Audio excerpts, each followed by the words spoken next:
அதனுடைய விளைவை நாம் பீகாரிலே பார்த்தோம். 65 லட்சம் வாக்காளர்கள் அங்கு இல்லாமல் ஆக்கப்பட்டார்கள். 65 லட்சம் வாக்காளர்களை அழித்துவிட்டு பீகாரிலே தேர்தல் நடத்துகிறார்கள். அது மாத்திரமல்ல, அது வாக்கு திருட்டு என்று சொன்னால் ஆட்சி திருட்டு என்கின்ற பெயரால் 96 லட்சம் வாக்காளர்களை திருட்டுத்தனமாக சேர்த்து மகாராஷ்டிரத்திலே இன்றைக்கு ஆட்சி கட்டிலில் அமர்ந்திருக்கிறார்கள்.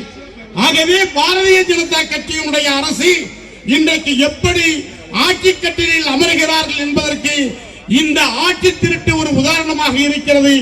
அதை அமல்படுத்தக்கூடிய வகையிலே தான் இன்றைக்கு 12 மாநிலங்களிலே இந்த SIR என்று சொல்லக்கூடிய சிறப்பு தீவிர முகாமை நடத்துகிறார்கள். இந்த தமிழகத்தை பொறுத்தவரையில் 50 லட்சம் வாக்காளர்களுக்கு மேல் அழித்துவிட்டு தகுதியற்ற 50 லட்சம் பேரை புகுத்தக்கூடிய ஒரு நடவடிக்கையை மேற்கொள்கிறார்கள். இது வாக்குக்காக மட்டுமல்ல, குடியுரிமையை நிலைநாட்டுவதற்காக அவர்கள் தந்திருக்கக்கூடிய அந்த கணக்கீட்டு படிவத்தினுடைய அந்த கீழ்ப்பாகத்தை நீங்கள் பார்த்தால் அஸ்ஸாமிலே இன்றைக்கு குடியுரிமைக்காக வேண்டி NRC என்று சொல்லக்கூடிய இந்திய தேசிய குடியுரிமை பதிவினுடைய அந்த வினாக்களை எந்த அளவிற்கு கேட்கிறார்களோ அதே வினாக்கள் இங்கேயும் கேட்கப்படுகின்றன.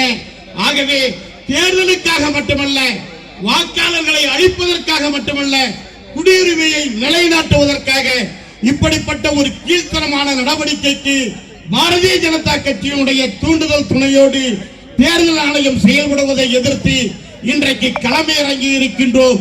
தேர்தல் ஜனநாயகம் என்பது நம்முடைய உரிமை, வாக்குரிமை என்பது நம்முடைய உரிமை, குடியுரிமை என்பது நம்முடைய உரிமை.